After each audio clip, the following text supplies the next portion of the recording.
庄田上接二连三的欠收，使荣国府陷入了更深的经济危机，而财务上的入不敷出，又加剧了荣国府内围绕财产权力在分配的争斗。早在故事的前半部分，从第17回元春省亲到第53回乌尽孝缴租之间，荣国府生活中就掀起过2次大波澜。第一次是在第25回里，赵姨娘买通了马道婆做法，暗害宝玉与王熙凤，差点将2人害死，幸亏一僧一道及时出现，才挽救了2人的性命。而赵姨娘之所以如此狠毒的要置这2人于死地的原因，一方面是嫉妒心作祟，2人是家族中最得贾母宠爱的，也是荣国府里最荣耀活跃的存在。赵姨娘则身份低微，备受冷落，还时常的被王熙凤排挤打压。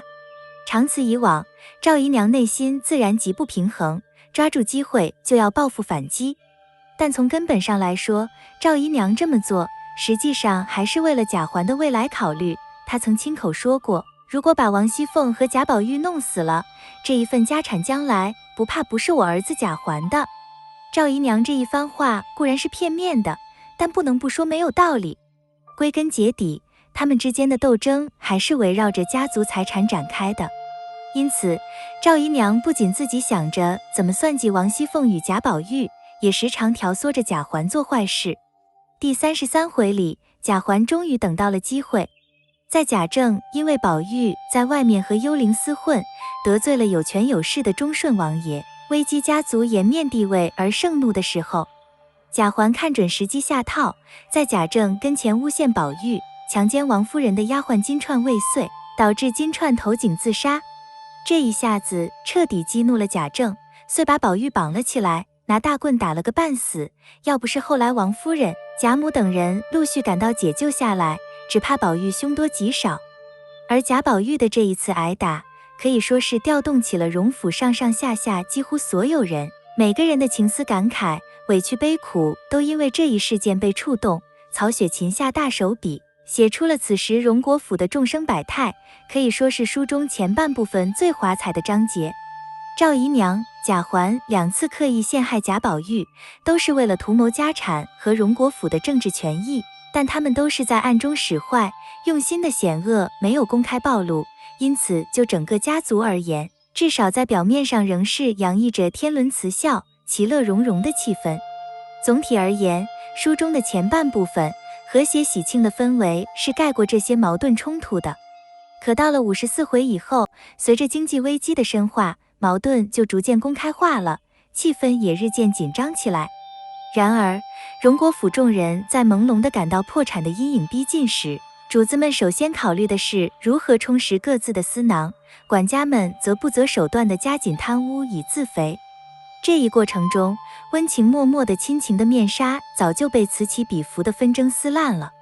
贾琏央求鸳鸯将贾母查不着的金银家伙偷出来去典当银子，以度过资金周转不灵的危机。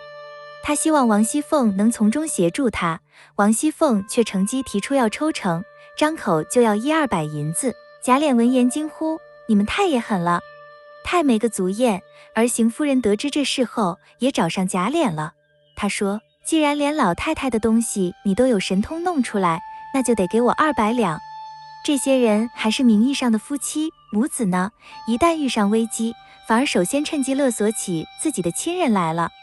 在第75回里，曹雪芹索性让探春说破了家族一团和气之下所裹挟着的残酷真相。咱们倒是一家子亲骨肉呢，一个个不像乌眼鸡吗？恨不得你吃了我，我吃了你。作者让探春说出这句重话很合乎情理，因为他曾代理治家，还尝试过兴利除宿弊的改革。在这过程中，他看清了众人即使为蝇头小利，也要拼个你死我活的现实。他心中原有的一腔治家理想全被粉碎了，所以出语才如此悲愤。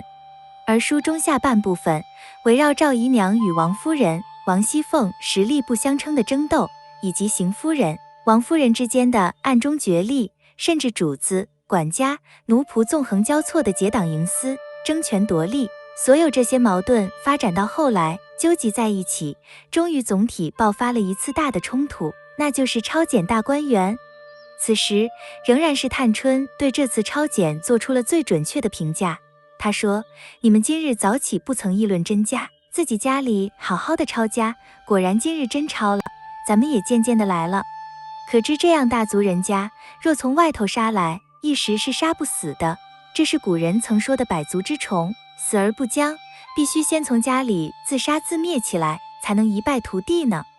探春的这一番话可以说是全书最痛心疾首、振聋发聩的悲呼，实在应该引起我们后世读者的警醒和深思。